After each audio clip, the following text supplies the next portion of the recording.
Good morning, Mr. James Hey, Thomas. Welcome to Morning Blend. We're going to be talking about a couple of movies today. The joke's on me.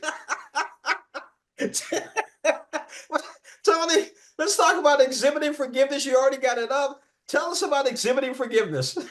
all right. So it's an emotional journey of healing from generational trauma that's passed down by using forgiveness through artwork and basically expressing your emotions that way.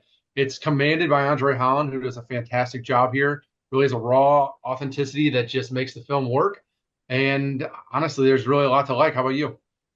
For me, speaking of traumatic experiences, I just had one.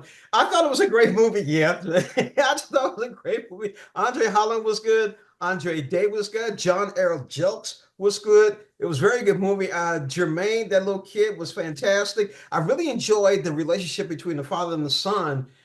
The father, Terrell Holland, and his son Jermaine. That was really interesting because of the relationship he had with his father. So it felt like, hey, I feel guilty. I need to take care of my son. I thought it was really great. This is one of those movies that a lot of people do not know about, exhibiting forgiveness, and it's going to be more word of mouth. So hopefully, us talking about it, people will want to go see it. It's a great film. It's got great paintings in it. It talks about family relationship. I actually would give it about a 4 out of 5. Tony, what do you give it? 4 to 5 as well. It's going to be traumatizing and triggering for some, for sure. One person we didn't touch on yet is Anjanou Ellis Taylor, who really continues her impressive trend of all her performances. It's going to be heartbreaking, but I mean, like I said, Andre Holland here is fantastic. Really does a great job of capturing the grief and the heartache. But it's one that, like I said, will be triggering for some, but it's definitely a 4 out of 5 for me. Speaking of being possessed, which I was a few minutes ago, we're going to talk about Smile too. Janelle and Tony got a chance to see it. I didn't. So, Janelle, talk about Smile 2. Ooh, I'm gonna let Tony give the breakdown for it because he usually does, and didn't know I was going to. All But right. So there we go. we're I'll just back. shoot it on to Tony. There we go. It's a sequel to the 2022 original. The Darkness now finds itself with a pop star icon that's now trying to figure out her way back after dealing with some trauma, and she does everything she can to save herself. The film is pretty much led entirely by Naomi Scott, who does a fantastic job and really captures both the tortured pop star element, but also dealing with her traumatic past. And it's all about mental health once again, but also the face we put on for others to show that we're our best selves for other people, but not quite for ourselves. But Janelle, what do you think?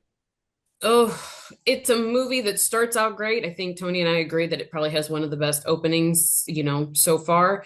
But it has a tone that it doesn't quite carry through then for the rest of the movie. It becomes a little, I don't want to say cheesy, but it is a little, it doesn't know if it wants to be a black comedy or a horror movie. And dare I say, it's a little Joker 2-esque with a lot of dance numbers and singing. It just really doesn't know what it wants to be about midway through the movie. The ending is, again, it's pretty funny, and it would be great if the beginning wasn't like it was. It would have been great, but it just loses its way throughout that movie. It just really has no idea what it wants to be. So, what would you give it, Janelle? Like oh, we barely a three, Tony? 2 point something. Yeah, three something? Tony? I'll go 3 out of 5. I said it's entertaining. There's some stuff to see here. Like I said, Naomi Scott. The scares are up this time. The gore 100% is up this time. But look, the opening to this film is one of the best, just not even horror films, but openings of the year for sure. And it just sets up something that never achieves. We talk about tonal shift, where it could have been dark and scary, similar to how the first one was. It really takes a turn into more of that social media TikToky trend of horror films we've had in the recent past with like the Happy Death Days and things of that nature. So it definitely left me wanting more. Parker Finn, explores the mythology a little bit more here, but definitely not anywhere near enough for me. A lot of unexplored ideas. I'm sure there's going to be a third one at this point. But for me, I give it a 3 out of 5. Man, talking about mental health and all that goodness, it is Mental Health Awareness Month. It's really interesting. It happens the same time as Halloween. Very interesting. Thank you for watching. We will see you next week. We'll have more movie reviews for you. Hopefully, I'll get a chance to see them too. That's right. Janelle's like, yep. And don't forget to hit the record button. Thank you. Have a great weekend.